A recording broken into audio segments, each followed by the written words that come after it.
Hello, Leanne. Good afternoon. How are you today? Hi, I am really well. Thank you so much for having me. I'm really looking forward to this conversation. Brilliant. Good. And are you winning this week? That is my first question for you. Yeah, it's been a good week. It's been a really busy week. I feel like I've been delivering loads of different workshops and client sessions and stuff. So I've been talking non-stop. I've got one more session after this, and then actually tomorrow I'm taking the day just to not speak and not do anything and just get myself back again. It's amazing. That is so important, isn't it? It's actually taking those moments to rest and recover because it can be Yeah, so easy just to work. So I'm so yeah, glad to hear that you've got that rest planned in. yeah, it definitely is important. I think when a lot of the work that I do is really high energy and it involves me giving a lot of myself, so I need to make sure that I periodically take that time to just chill. Cool. Awesome. Amazing. Right. So we're going to get into this. So we've got about 25 minutes of people's time today. So what we always do at these, we always go through 5 habits of something. And you are a coach. Would you like to explain a little bit about who you coach and what you're aiming to do? Yeah, definitely. So my name is Leanne Cooper and I provide life-changing career advancement support for women so they can accelerate their careers and secure the salary, the recognition and the fulfillment that they deserve at work. And a lot of the work that I do with my clients centres around habits. So it's something you and I have got in common. We're very passionate about habits and we know how important they are. We know that small daily actions compound and they either take us closer to or further away from our goals. So today I'm going to share with you the 5 habits of confident women at work. This is something that comes up such a lot with clients, whether it's clients at entry level, just starting their career, or those right in senior positions. So I'd love to walk you through 5 habits that are available for everybody that's watching today to help with building career confidence. Brilliant. Amazing. So what we're going to do, without further ado, we are going to whistle stop tour through these 5 habits. So what is your habit number 1? Okay, so habit number 1 is treat yourself with utmost respect. So I'm going to quickly explain what I mean by that. So confident women know the importance of the relationship with themselves and that one of the quickest ways to supercharge your self-confidence is by treating yourself with the utmost respect. And it's really, really important to have that level of respect for yourself and make that shift from looking always for external validation and move towards internally validating yourself. So a really simple way to do that is by keeping promises to yourself. So it doesn't need to be big, extravagant things. It can be small things. So things like if you say to yourself, right, I'm going to go for a walk on my lunch break, doing it. If you say to yourself, I'm going to start getting up 15 minutes earlier in the morning so I can have a coffee on my own, it's doing it. It's basically making a promise to yourself and following through with that promise. And you might be thinking to yourself, well, why does that matter? Why is that important when it comes to work? It's massively, massively important. The answer is it's everything to do with work, because the way that you show up for yourself affects the way that you show up for other people. And confident women always take care of themselves mentally, physically, emotionally, spiritually every single day, because every time that you put yourself last, you put yourself to the bottom of the pile, you put everybody else's priorities above your own, what you're doing is subconsciously sending a message to your brain to say that you don't matter as much as other people, that other people's priorities are more important than you. And over time that chips away at your self-worth and your self-esteem and your self-confidence. So habit number 1, treat yourself with the utmost respect. Amazing. So I'd love for the people that are watching and joining us to have a think now of what's one small daily habit that you can do to start showing yourself more respect. It can be a small thing. What can you do and how can you make sure you honor it? That's number 1. Nice. Okay. I love that, because that's we're about boundaries, isn't it? It's about the thing that makes you you. And I love how you've put it. It's about just going and doing it. What's the, like, if someone's struggling with that, what is the one bit of advice that you'd give them to actually just honor those things that they think really important to them?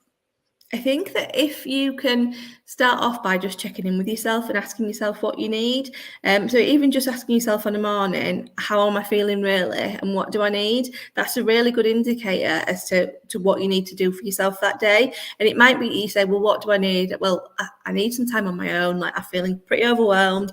I've been with people all the time. I need to carve out some time for myself tonight, 30 minutes just for me. Or you might check in with yourself and ask yourself how you're feeling. You might be like, well, I feel really, really tired. You're like, okay, well, I need to rest. So checking in with yourself, and honouring yourself and respecting what you need is really, really important. Yeah, love it. Love it. It's such a powerful way of thinking and sort of approaching the day. Cool. Yeah. So what is habit number 2? Number 2 is feel the fear and do it anyway. So there's a real common misconception that I hear such a lot with my clients, and it's that confident women are fearless. And so that means that when we look at other people and we see them in meetings, like with senior stakeholders, it looks like that it's effortless for them, like they don't have any nerves, or when they show up for interviews, they don't feel anxious beforehand, or when they start new roles, they don't have those imposter thoughts. And it's not true.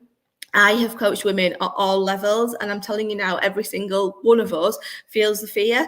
But the thing that sets confident women apart is that they take the action regardless of the fear. They do not let the fear and the self-doubt stop them from moving forwards. And that's what I need you to start to do. It's really important for your confidence building that you leave your comfort zone as much as possible. But the key is to go into your stretch zone and not your panic zone. So it needs to feel challenging, but not completely unbearable.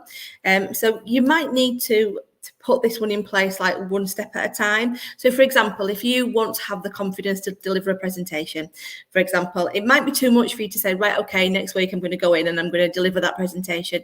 You might need to build up to it. So you might need to, first of all, it might be going to a meeting and asking a question. Then it might be answering a question. Then it might be making a suggestion in the meeting and building up to it. But the key is to not let fear stand in your way. So don't wait until you don't feel scared. That's not going to happen. It's getting to the habit of feeling a little bit of fear. Yeah. And taking action anyway. Everybody that we see who is successful, they're not there because they've never felt fear. They're there because they've taken action regardless of the fear. So that's the second habit to get into is to feel the fear and do it anyway.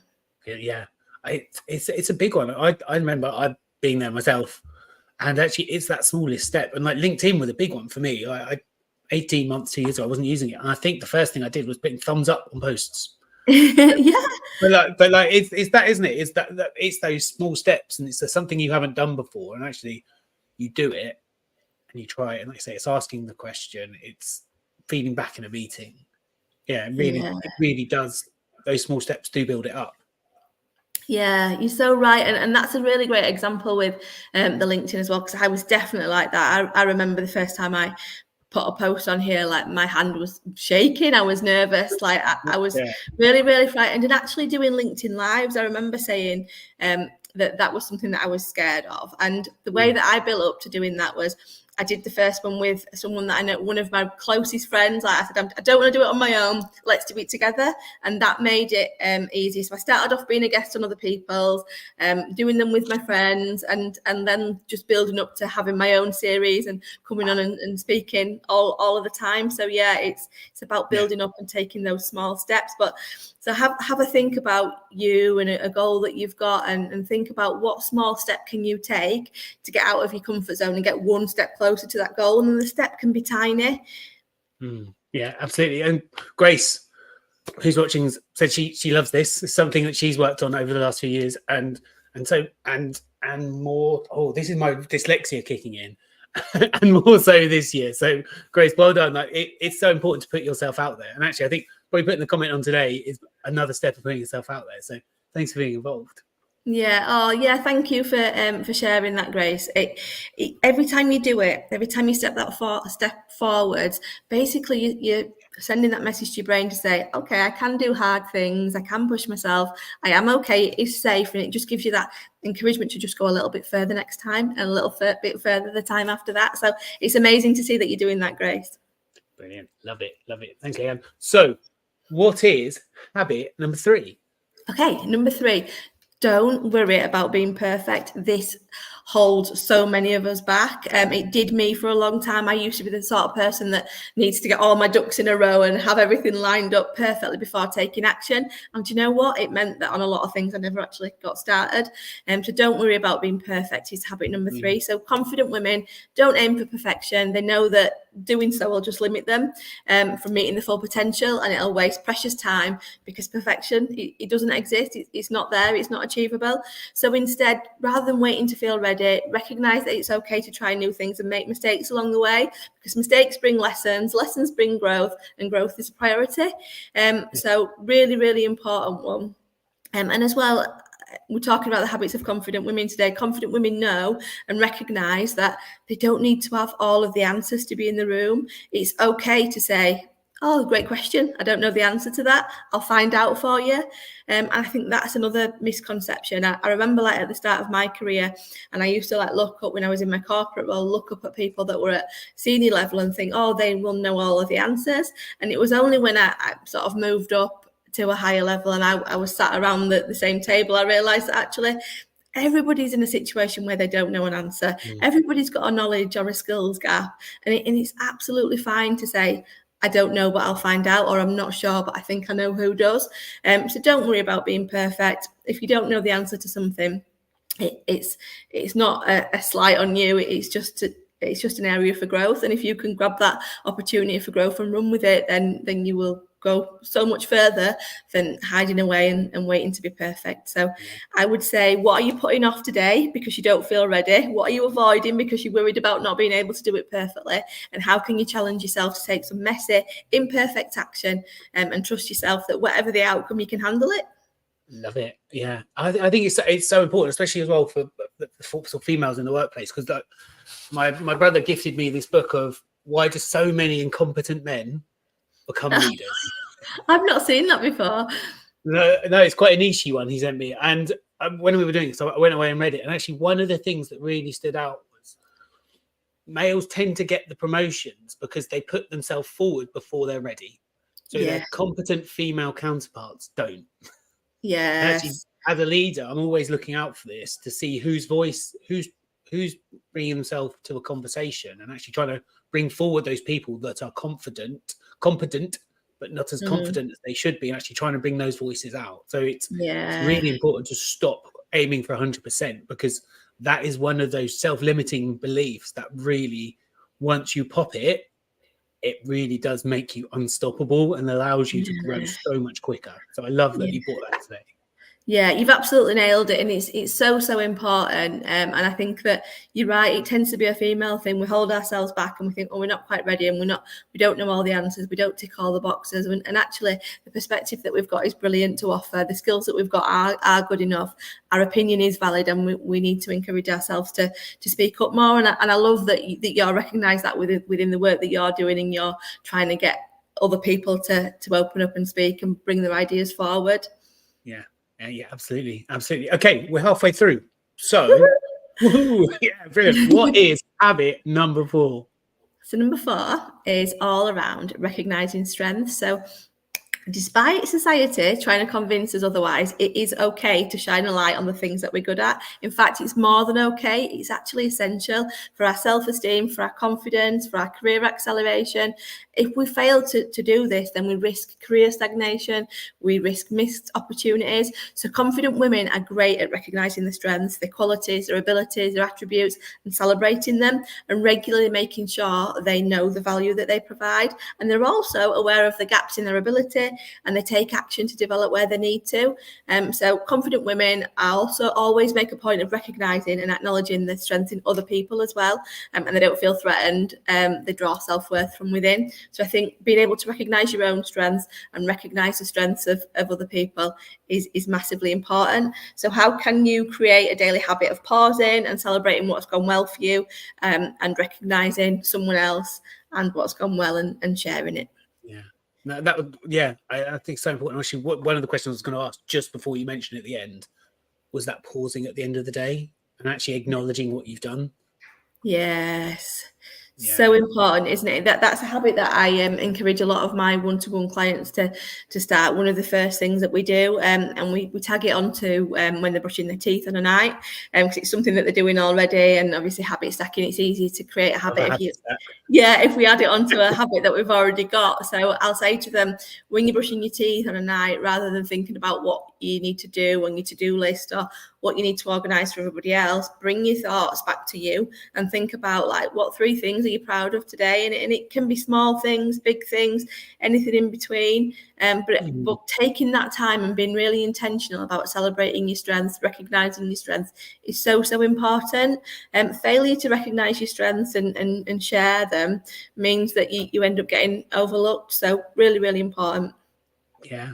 I like it really is like those moments to just remind yourself of what we're good at, because I don't know about your self-talk, but my self-talk is pretty challenging sometimes. I'm beating myself up for things that no one else in the world would notice or care about. Yeah, I think we've all been there. I think we've all been there. And there's definitely times when I have massively held myself back in the past. And the thing that's been holding me back is that little voice in my head telling me that I'm not good enough, that I'll fail, that there's no point in even trying. And yeah, we can really hold ourselves back.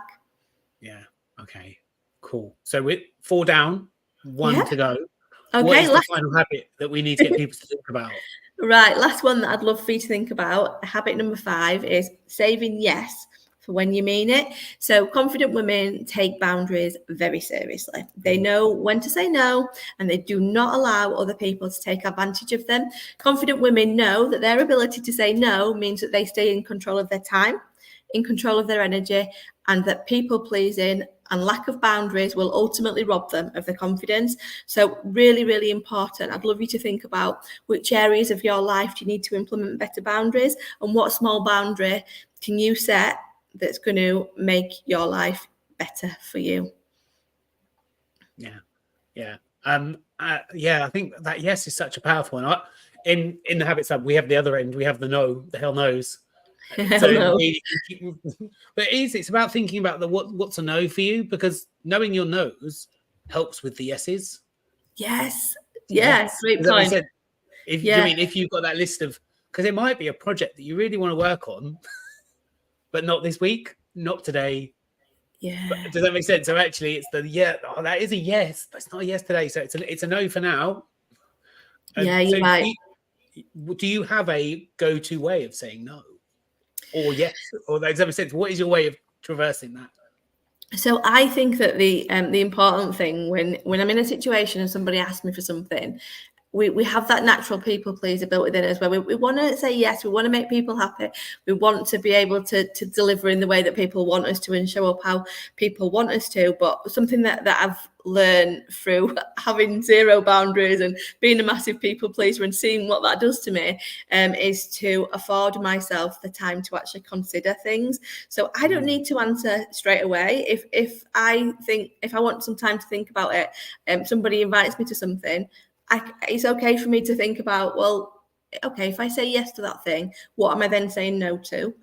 Okay, so what's most important to me?